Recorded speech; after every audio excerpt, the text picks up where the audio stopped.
എനിക്കും തോന്നി കുറച്ച് ഓവറായത്.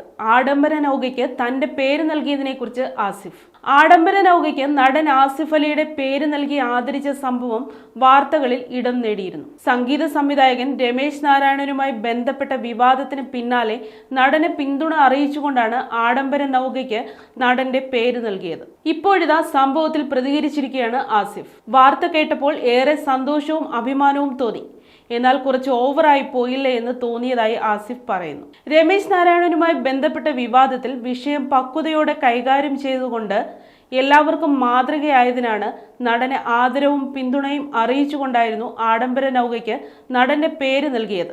ദുബായ് മറീനയിലെ വാട്ടർ ടൂറിസം കമ്പനി D3 നൗകയ്ക്കാണ് നടന്റെ പേര് നൽകിയത്. വിഷയം പക്വതയോടെ കൈകാര്യം ചെയ്ത് ആസിഫ് അലി എല്ലാവർക്കും മാതൃകയായെന്ന് D3 chief executive officer Shafeeq Muhammad Ali പറഞ്ഞു. വിഷയത്തിൽ വർഗീയ വിദ്വേഷം അഴിച്ചുവിടാൻ ശ്രമിച്ചപ്പോൾ അത്തരം നീക്കങ്ങളെ ചിരിയോടെയാണ് ആസിഫ് അലി നേരിട്ടത്. ഒരു നിർണായക ഘട്ടത്തിൽ മനുഷ്യൻ എങ്ങനെയാണ് പെരുമാറേണ്ടതെന്ന് ആസിഫ് അലി കാണിച്ചു തന്നുവെന്നും ഷെഫീഖ് വ്യക്തമാക്കിയിരുന്നു.